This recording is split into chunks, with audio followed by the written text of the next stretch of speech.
The importance of light, colour and contrast in watercolour. Three very important ingredients to help you with creating a vibrant watercolour painting. First of all, light, defining the mood, if you like, of the scene, and then using colour.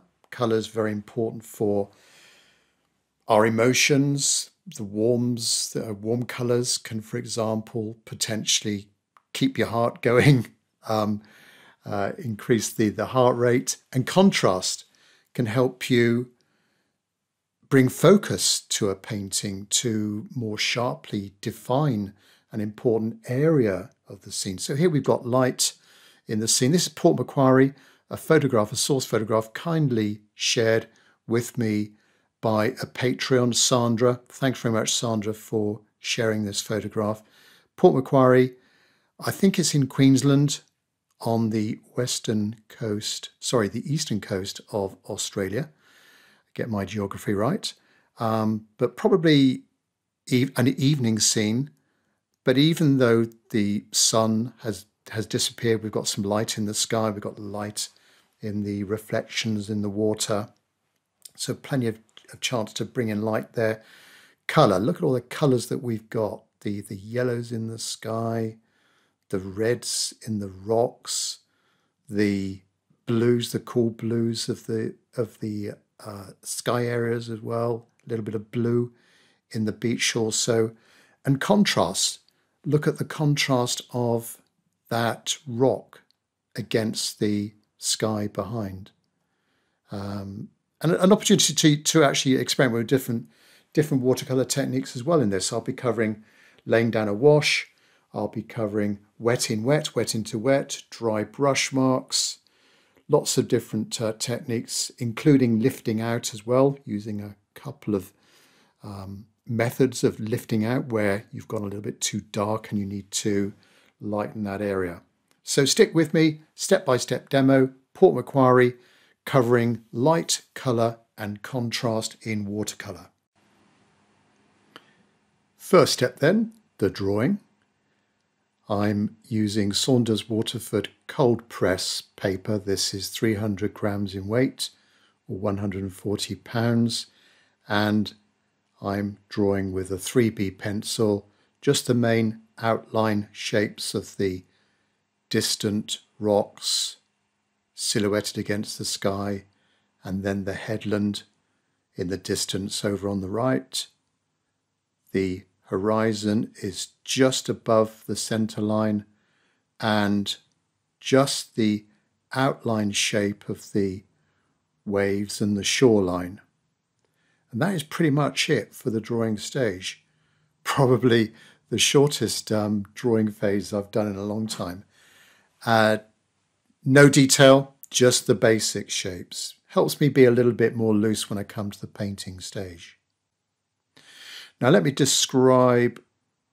let you know about the palette I'm using, the colours, which is pretty much my normal colours with neutral tint at the top, then burnt umber, burnt sienna, yellow ochre, viridian green, cobalt green, cerulean blue, cobalt blue, ultramarine blue, alizarin crimson, Windsor red, light red, cadmium orange and lemon yellow, which I'm using here to start off with some bright colours in that beautiful sky. So with a mop brush, a soft natural, this is a squirrel mop brush. There's lots of different manufacturers of this type of mop brush, but it's very soft, contains a lot of water and gives you a good point as well. So I've started with a few dabs of yellow, light yellow colour in that sky. Fairly random brush marks, but I am looking at my source photo for a little bit of guidance here, just so that it's a route, it's a map to follow, rather than leaving it up to totally my own imagination. I do need to have a little bit of guidance using that source photo. Now I'm mixing a little bit of a warmer colour, well, alizarin crimson, it's a cool red, and a little bit of ultramarine blue, and just dropping that in the side there and letting it mix in places with that yellow. The yellow paint is still quite moist and damp, and there's a slight slope on my board of about 10 degrees. So the paint is beginning to flow a little bit down towards the bottom with gravity, not too much, but just a little bit. And we're just letting watercolor do what it's doing. These lovely mixtures, these lovely transitions that you get from one color to another color. Now a bit of a cooler blue now towards the horizon, down to the edge of the sea, and that blue just, I can be just dropping it into some of the sky above.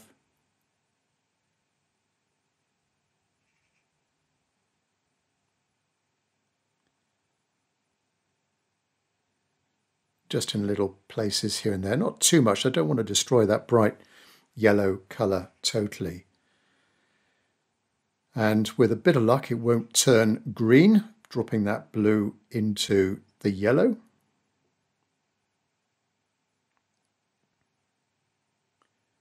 Bit more of this cool red colour. Continue along the horizon with mainly these horizontal brush marks.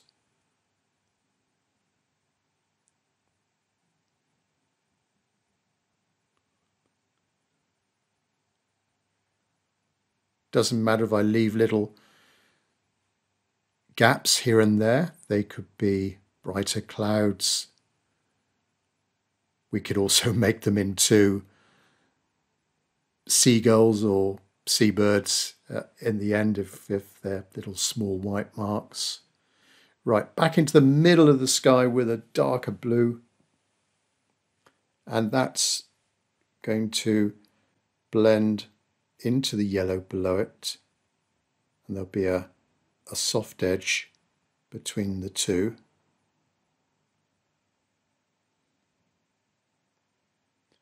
And let it just drip down into that lower level that I was just doing. You can see with the angle of the board, it's just traveling a little bit down there, which you can mop up if it's too much for you with a damp brush or a gentle use of a paper towel. Now a weaker blue above in the top area of that sky, over into the top left corner.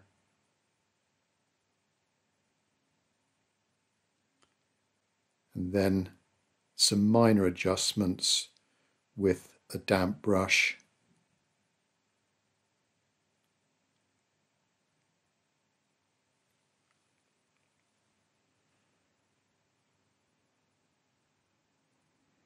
Don't want any very straight edges with the cloud shape. I do want to have that looking fairly realistic and not too unnatural with straight edges.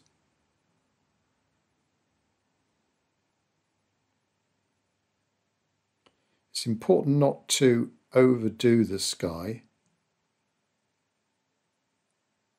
compared to many of my other watercolor demonstrations.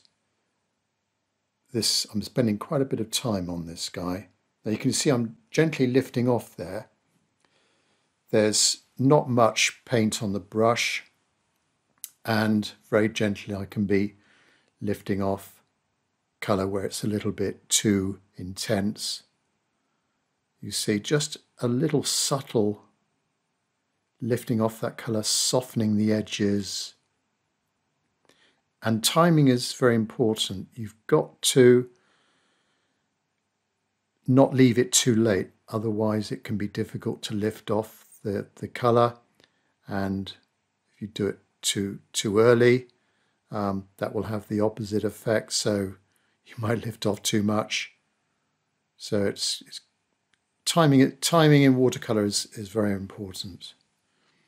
Now, the base color of the sea, because this is, I think this is a sunset, so we've got fairly low light conditions, but I want to make sure that the sea has an underlying colour. It's not too white, it's bright, but I need to dull the paper. I need to dull it down a bit and cover up the paper with that sort of light blue mix.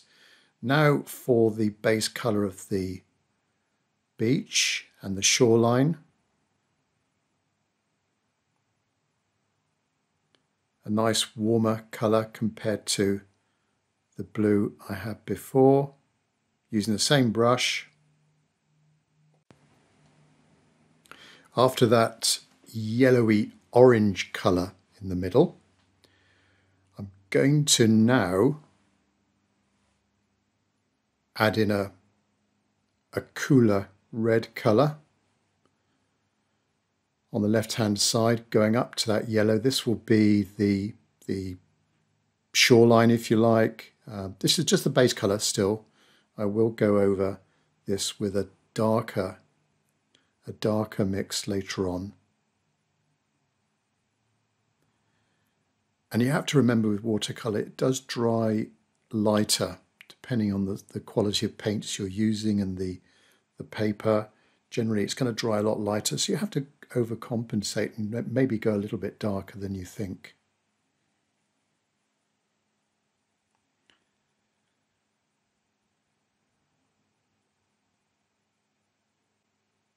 Bit more of the Windsor red.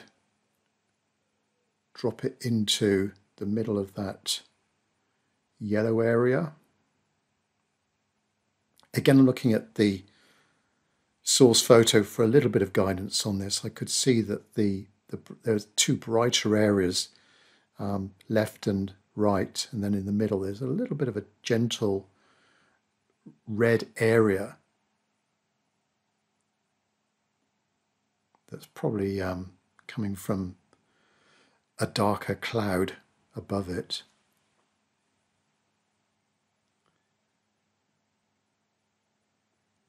Now this colour here will be the actual end colour of the beach, so I need to get this quite right. And that whole right hand side is a similar value, doesn't really change too much from the background to the foreground, foreground to the background. It's pretty much the same value, fairly light. And because it's early evening, we've got that low light conditions. The beach is not too sort of yellowy. I've gone for a cooler red, dropping a little bit of blue here and there just to make it a little bit more interesting.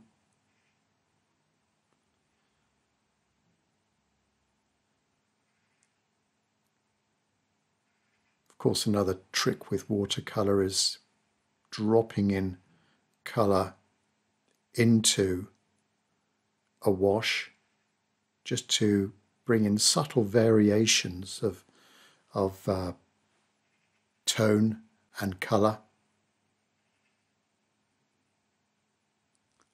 And it's also important here to get the brush marks are following the direction of the beach. So I'm doing a sort of diagonal brush stroke from bottom left to top right, just dropping a little bit of blue here and there.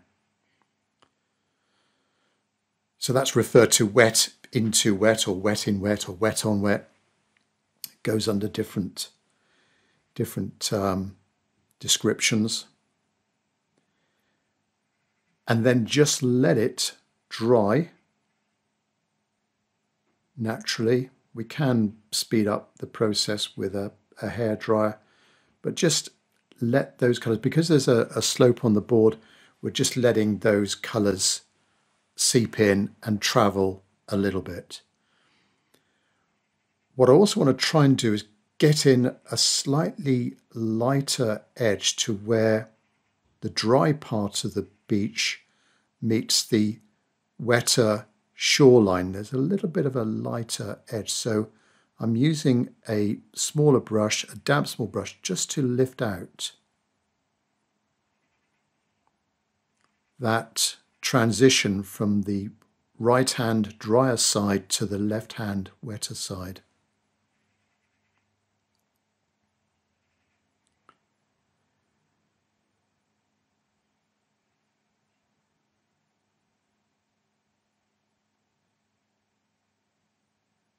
So this is a synthetic brush,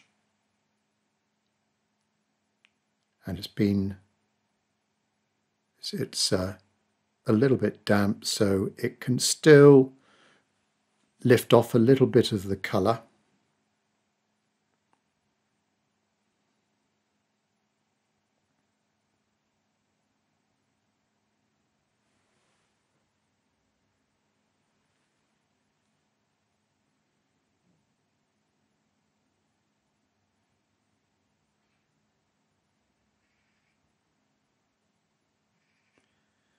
Now, if you want to get involved on regular painting projects, then take a look at my Patreon site. Patreon is a bit like a club that you can become a member of, and lots of creators like me have a presence on Patreon, which complements what we do on YouTube, but just allows a lot more interaction with like-minded people, like-minded watercolor painters that you can't really do in YouTube. So on Patreon, if you go to www.patreon.com/Tim Wilmot, you'll see my site there. And there's different levels of membership because one level may not suit all. So there's different levels of participation.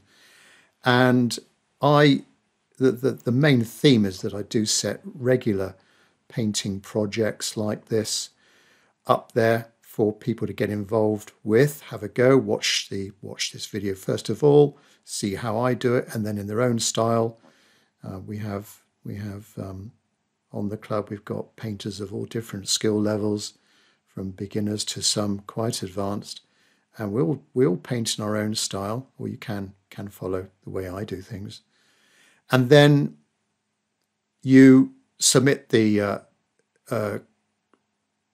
create a photo, do a photo of the painting, submit it to me for a critique, which you can have, depending on which level of membership you've got, you'll have a text or video, short video critique that goes back to you after a few days, which will give you my feedback on your painting and things that went well, maybe things that maybe didn't go so well. It's always good to know what challenges you face on these painting projects as well. So if painting figures is your nemesis, or mixing colours, or getting values right, or difficulty with perspective or composition, then it's always really good to find out what challenges you're facing in painting. And that's where I can try and help you with these regular Patreon projects. So if you're interested, just pop up to patreon.com/Tim Wilmot, have a look at that, see if it's your thing, and join the community with lots of watercolor painters from around the world getting involved on these projects. And we do regular live streams as well, things that you just won't see on YouTube and other platforms. So back to the painting, and now I'm starting to paint in the reflection of the larger of the two rocks.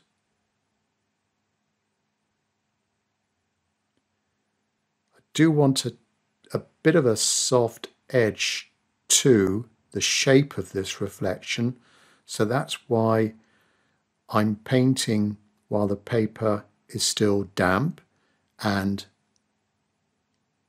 the colour I'm using here is a little bit thicker than the colour I used in this example, the colour I used for that yellow area of the shoreline. And we're just beginning to get a tiny bit of a soft edge. Depending on your humidity conditions of the paper you're using, and how wet the paper was or how thick the paper was, that will determine how much time you've got.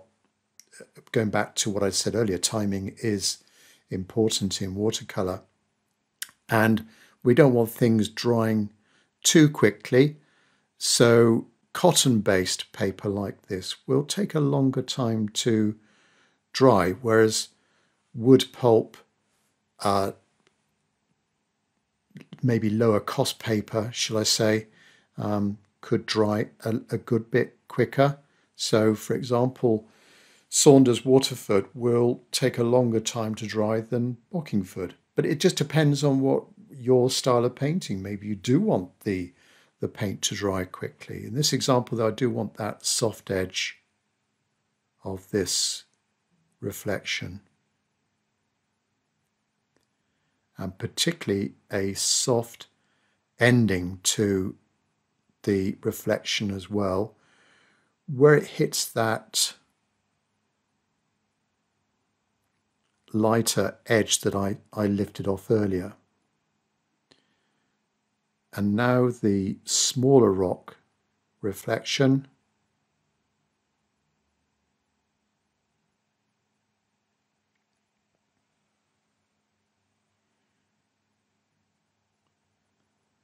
I'm using a synthetic brush here. Again, it's quite soft. And I'm introducing a few horizontal gaps.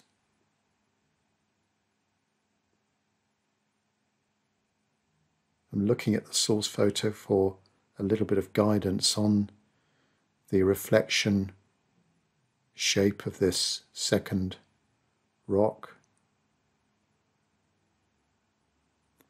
Back to the first one, I will drop in a few vertical marks to that vertical lines into the reflection.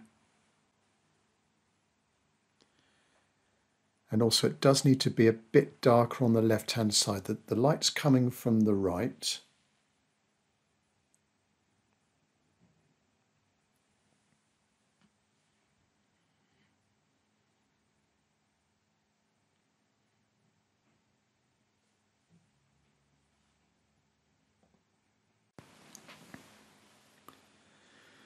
And now I'm painting more of the sea, the distant sea just below the headland.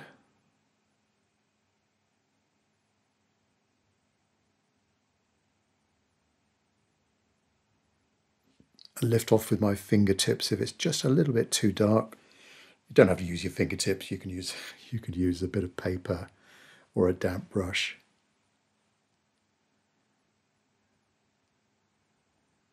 And I'm just using my fingers again to lift off the bottom edge of that main reflection, just to get in that more of a soft edge. I mustn't overdo it. It could end up it looking too obvious as a smudge mark. Now, darker colour for the distant sea. Cobalt green, a little bit of cerulean blue, a little bit of ultramarine blue to darken it up. Cobalt green, bit of neutral tint. The important thing is it's darker than the sky above and the first layer I put on the water.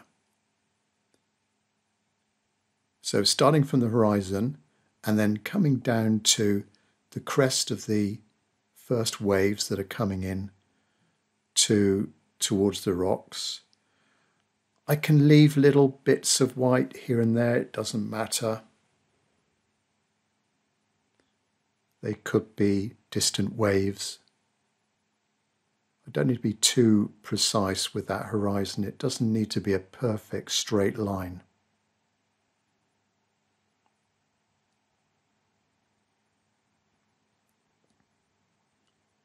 Excuse that little bit of glare there with the lighting I'm using, the angle of the light I've got above with my camera above.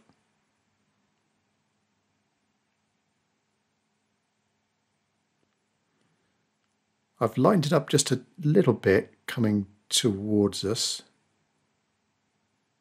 and then so this is the gap between the distant waves and the a nearer wave that's just beginning to break or has broken near the shoreline.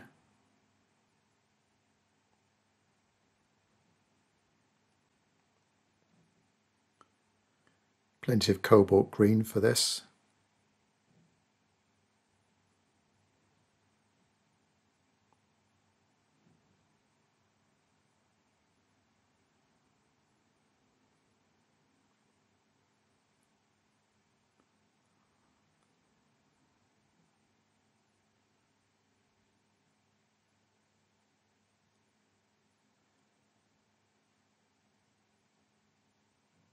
This is the area from that breaking wave to the shoreline, and it's a little bit darker right underneath the wave that's breaking and becomes a little bit lighter to the water on the water's edge,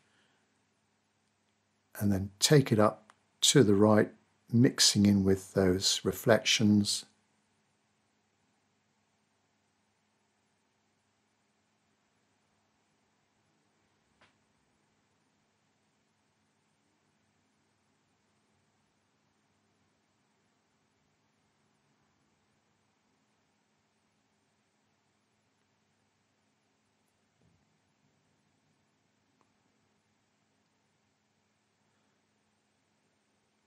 Now, to create the impression of the frothy nature of the shoreline, I'm just using a few dry brush marks, just dragging across the surface of the paper, not too wet a brush, introducing a few little marks here and there to give the impression of that froth and the final energy of this wave coming into the shore. With a smaller brush now and a bit of darker colour, neutral tint, cobalt green, drop in just below the breaking wave a bit of darker colour to create a sharper edge with that wave, just a tiny bit. And because the paint below is still quite damp and moist, I'm going to get a soft edge.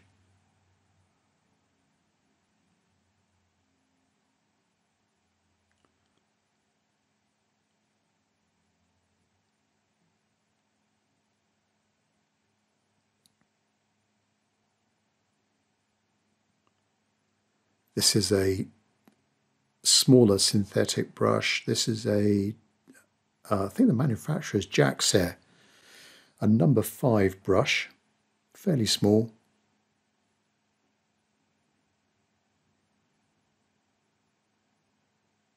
And take that darker colour into the middle, sort of into the area where those two larger rocks are.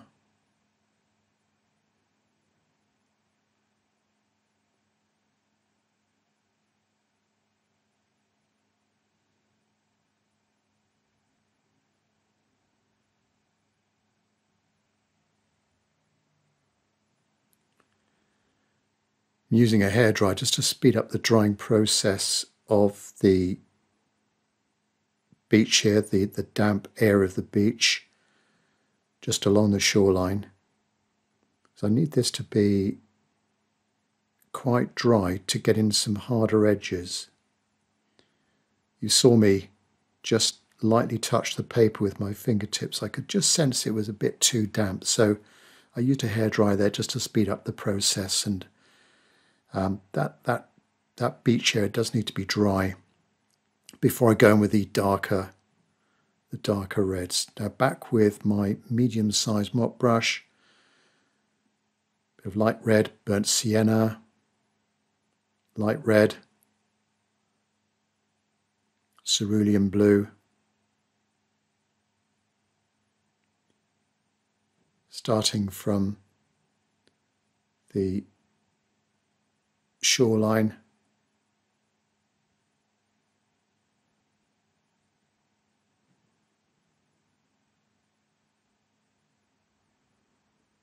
fairly dark underneath that wave, and I'll come a tiny bit lighter towards us. I'll still follow those diagonal lines I mentioned earlier from bottom left to top right, and I'm not covering up all of the beach here, just leaving exposed some of the light area that I did first of all.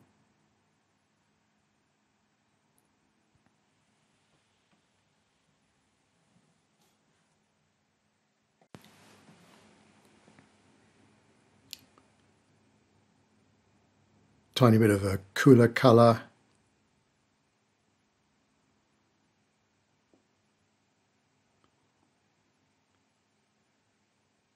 Gradually moving over to the right.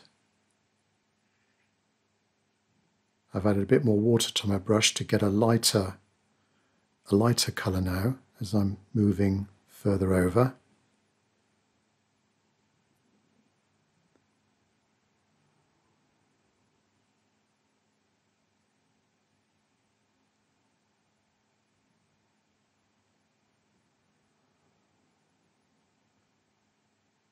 I'm dropping in a bit of water in that space between the two reflections.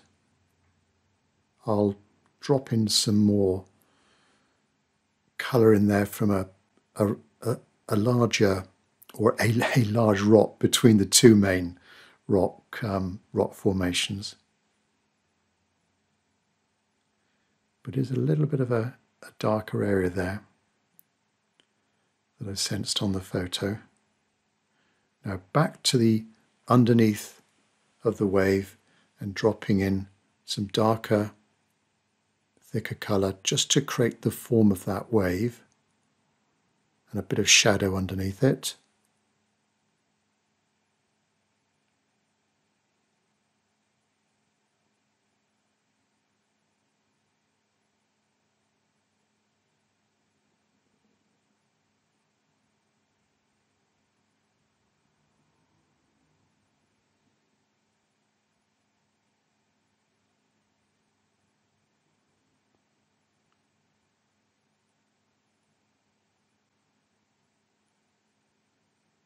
And a few more of those diagonal lines.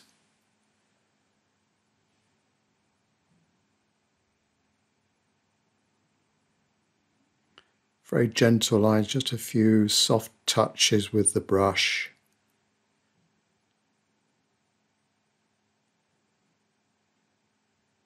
There we are, I'm smudging more of the paper down the foreground just to blend that colour in a bit more.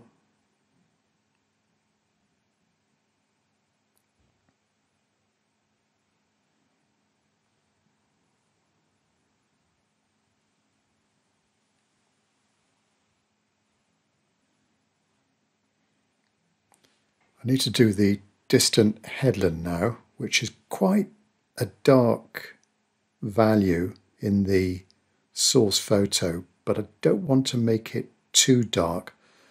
Otherwise, the danger is it will look further forwards than the two main rocks. So I need to be thinking about a colour that's a little bit lighter in tone.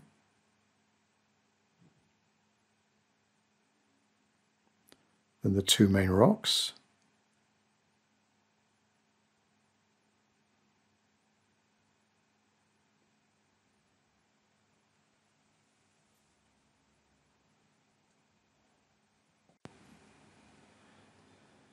And looking at the source photo and that distant headland, you can see little bits of green in there, blue.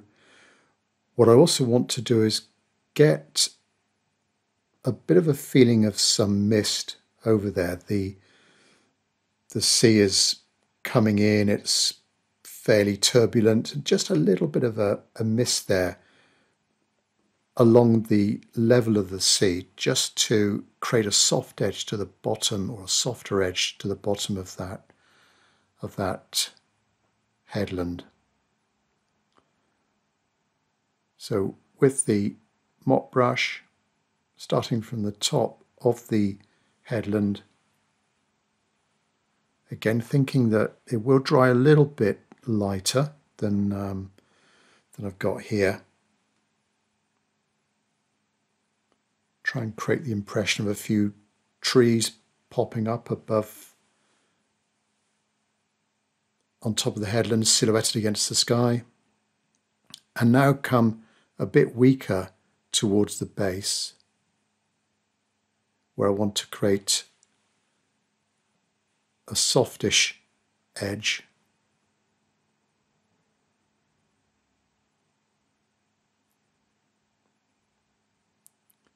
A cerulean blue, cobalt blue.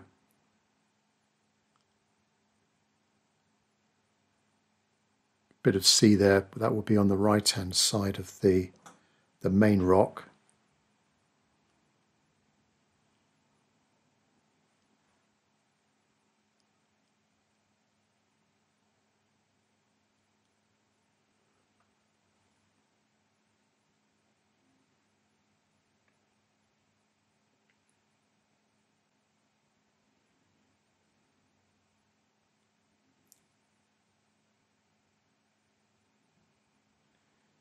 And now I can start painting in some of these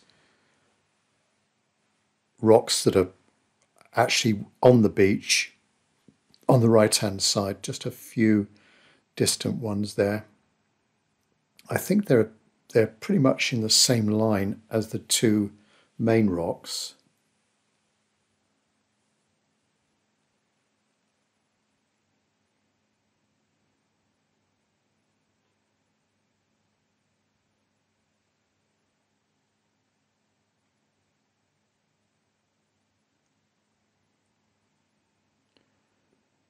I'm using a reddish brown for these rocks mainly.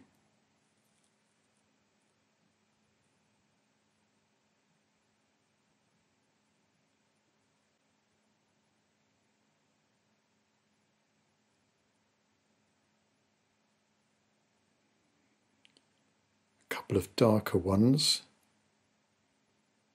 near the water's edge. That's why I picked up a bit of neutral tint, just to get a little bit darker. And then there's a nearer one.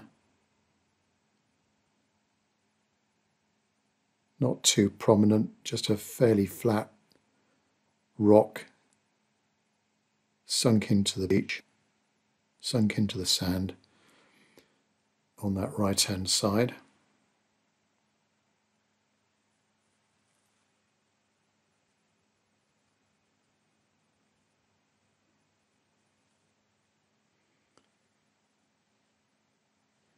With a paper towel I can still, because the paint is still quite damp, I can lift off areas before it dries finally, just where I might have gone a bit too dark or a bit too much paint, just lift off that gently with a paper towel.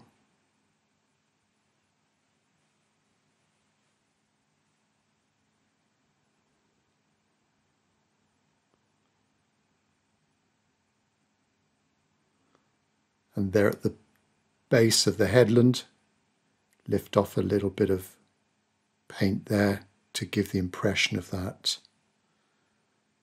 mist coming in, the spray from the sea. Back to some more rocks, neutral tint, burnt sienna.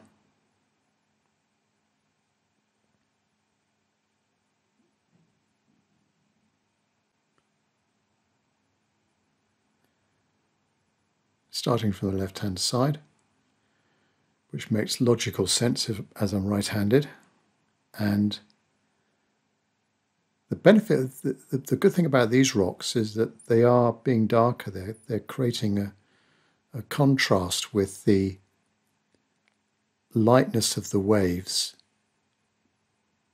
So a dark colour against the lighter colour. And bringing that darker colour of the rocks down, it just creates that top edge of the waves.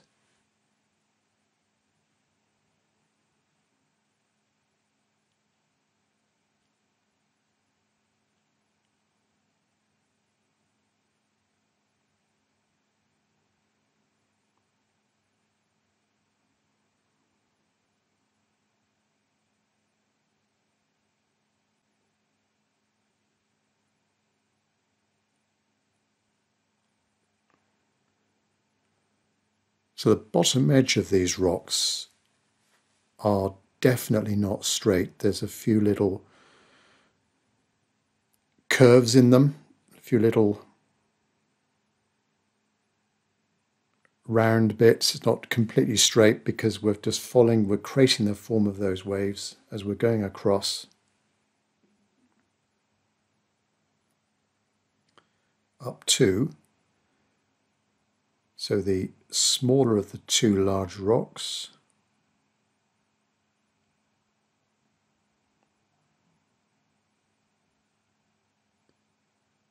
so light red,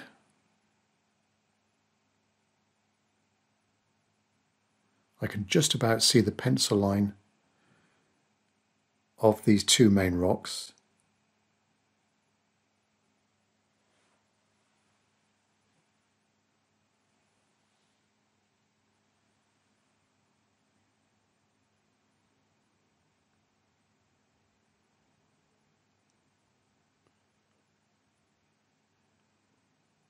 Thinking about the light coming from the right, keep it light on the right-hand side, darker on the left.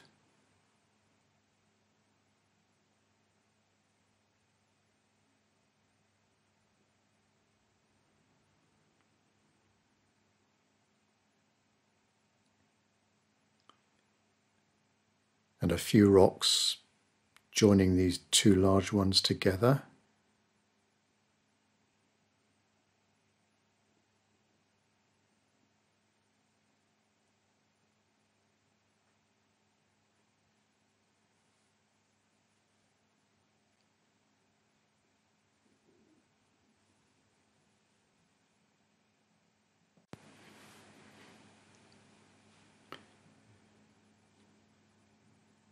Probably the main focal point of this painting is this main rock here, so I need to be very careful with this one and trying to match it with the reflection.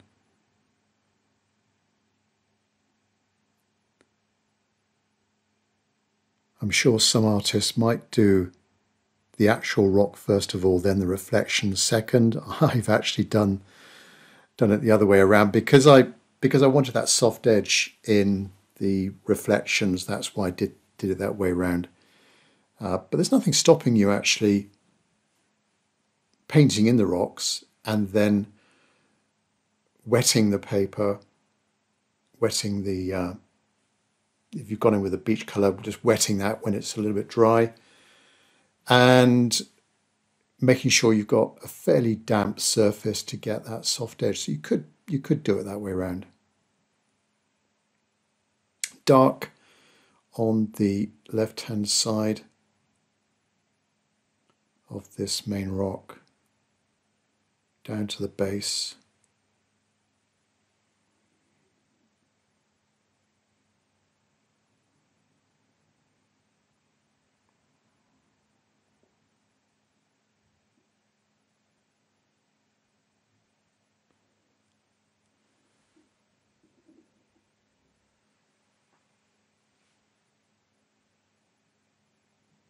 I need to then just take a few smaller rocks over to the right at the base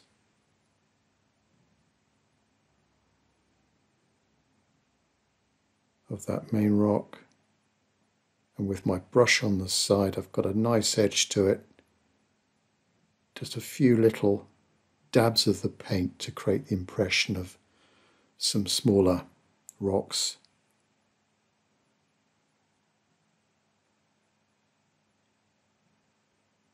Some darker shadow below some of the others. I can still, because these rocks are still quite damp, I can go back into them and drop in some darker colour or different hues if I want to create form and different texture to those rocks.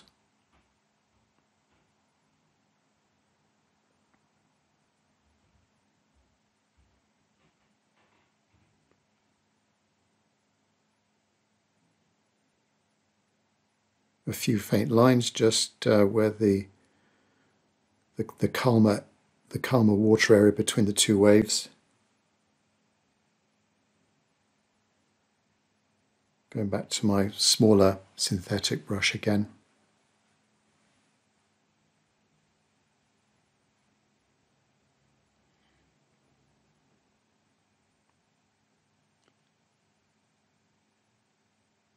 I'm just creating a bit more of a connection between the rocks and the reflections with this brush.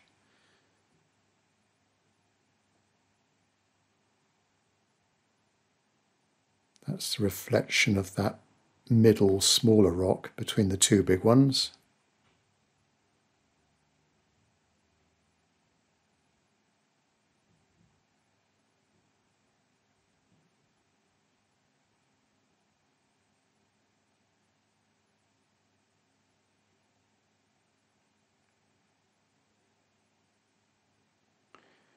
Mainly horizontal brush marks, but there are a few vertical marks in there, not too evident.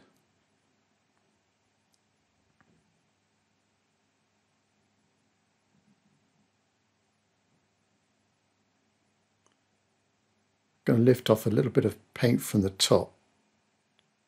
I think it's a bit cooler in colour at the top, so I've given it a bit of a lighter value by lifting off. It was still quite damp. I can lift off a little bit with a paper towel.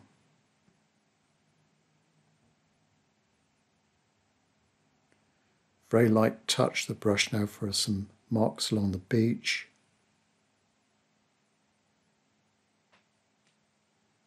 Need to think about placing a couple of figures as well, just to give some sense of scale to the painting.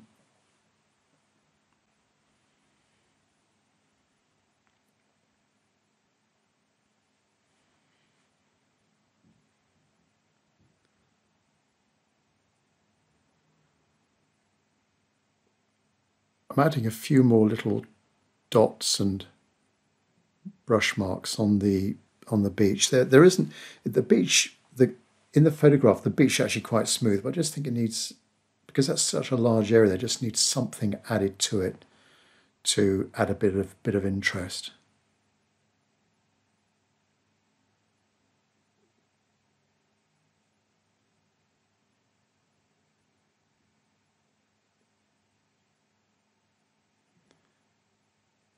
With lifting off with a paper towel, if you hold it down longer, you're going to potentially lift off more paint. So that's why I was holding it down there, pressing quite hard and leaving it there for a few seconds just to dry it up and lift off a bit more of that colour if I felt it was a bit too dark.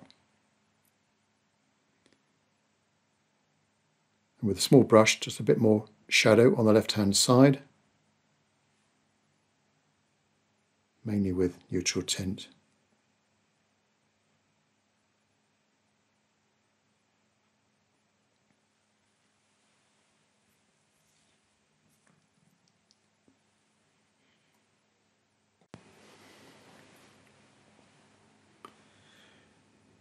In the photograph, there were figures on the smaller of the two rocks and using that as a reference, I think a couple of figures here, I didn't draw them in first of all, but just waiting to see where I place the rocks to think about a good spot for these two figures.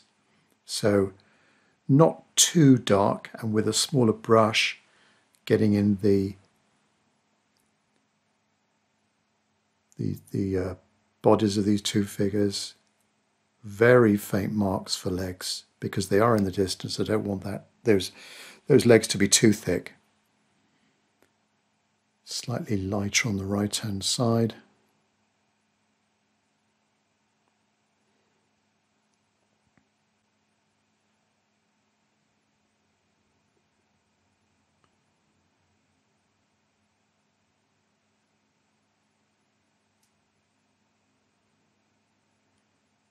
And when I've got this small brush, I can add in a few seabirds to fill up that space in the sky and add a bit more interest. I could also, you can see I've used one or two smaller, whiter gaps that I'd left when I was painting the sky. That could be just part of the bird that's catching a bit of light, and just have their different shapes and sizes of birds and flying at different angles.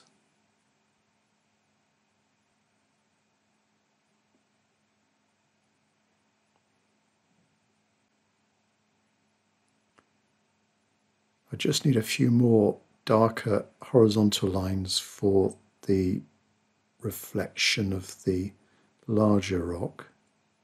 Smudge it a bit with a finger to keep that soft edge.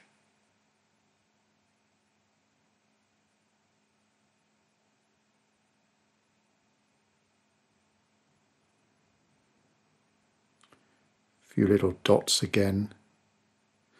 As I say, just add a bit of texture to the beach. It could be little tiny rocks or seashells or whatever.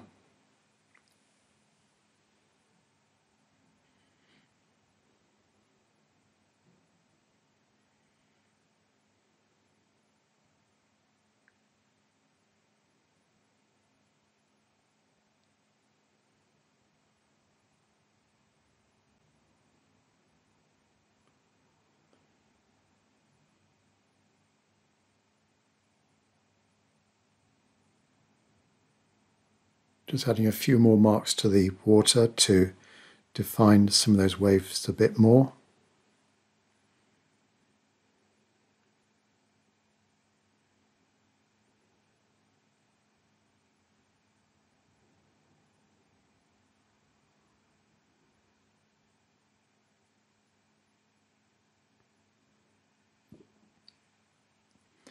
As always in watercolour, try not to overdo things too much.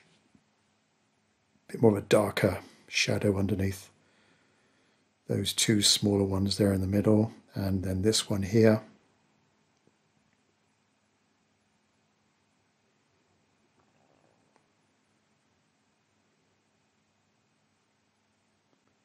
Little white mark there on the right, we'll make that into a pebble by adding a shadow on the left hand side.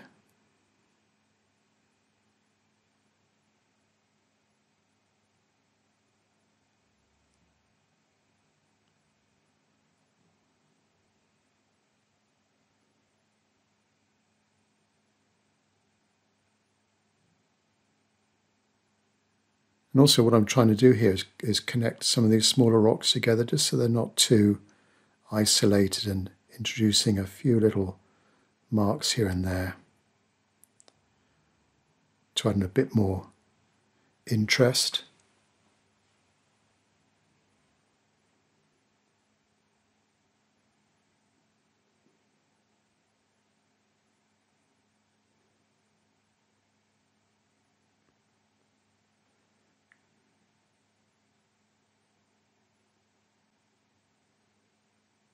Strengthen up some of these reflections.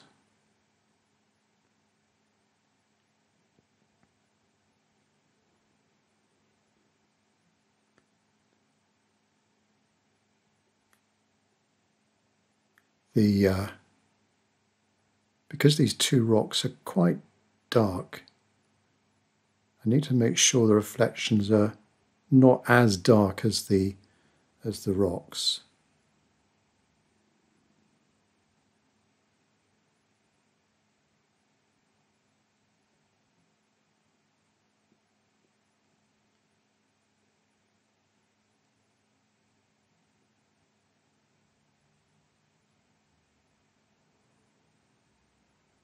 A few more of these diagonal lines in that lighter area.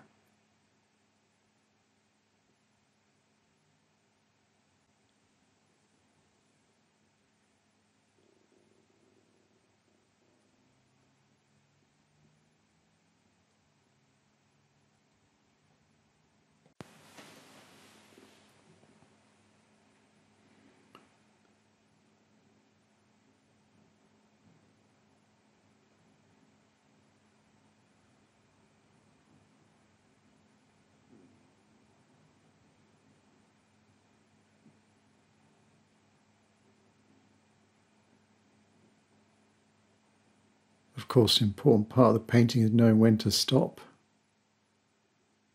And we're getting close. I think I'm getting close to that stage here.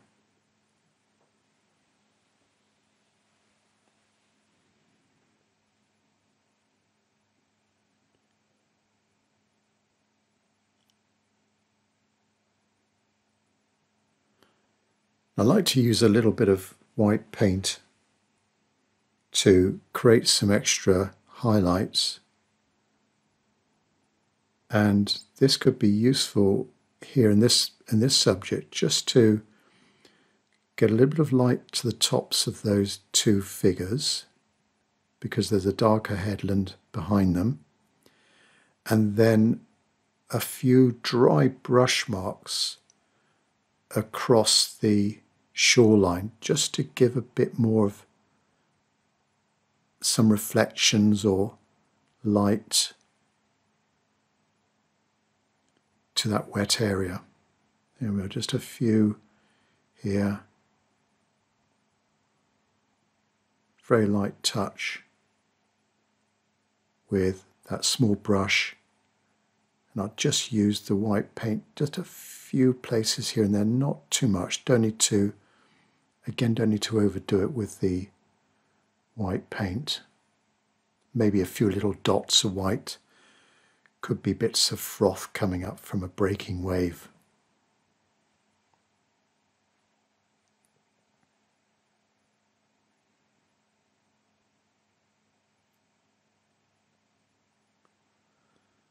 So a drop into a summary of the picture now.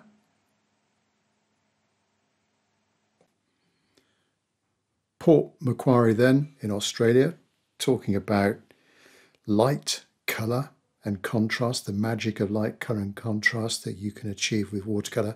Hopefully I've been able to achieve this with this seaside scene and early evening, introducing lots of colours into that sky, dropping in the yellows, the lighter areas first, then the cooler blues and some reds as well, leaving little gaps for the sky, little tiny gaps that I left.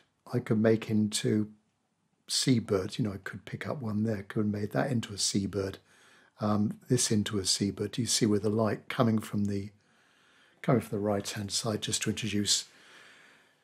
use some of those little whiter gaps there. Then coming down into the beach area, well, I laid down the colour of the waves, so I didn't have that pure white paper.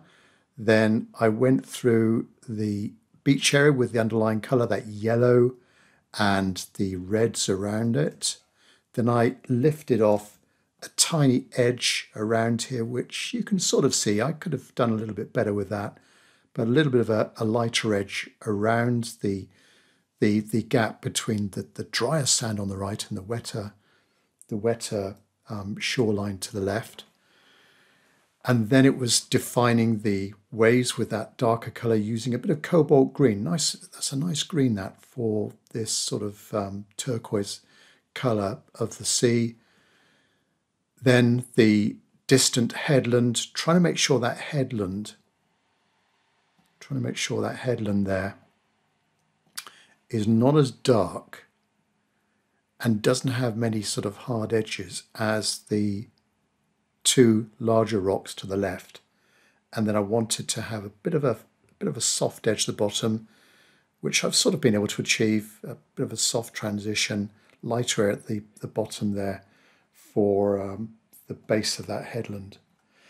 Then painting in the rocks, quite dark, neutral tin, burnt sienna, bit of light red as well for the warm colours of the rocks, and getting a little bit of darker colour on the left hand side for the shadows. I forgot to mention the reflections. The reflections, while the beach was still damp or wet, I dropped in the darker reflections to get a bit of a soft edge. Do you see? It's can't see it too much with the resolution, but a little bit of a soft edge to those reflections in that soft sand, and generally horizontal marks there, a few verticals. And then the darker waves themselves going in with the cobalt green, bit of neutral tint, adding in a bit of texture into those, bit of darkness underneath the breaking waves as well, and on the shoreline, and a few little marks, little bits and pieces over the beach. And those two figures, great to include some figures, extra interest, adds a bit of scale to the scene as well. So there we are, Port Macquarie. Hope you liked it. Catch up with you on the next video.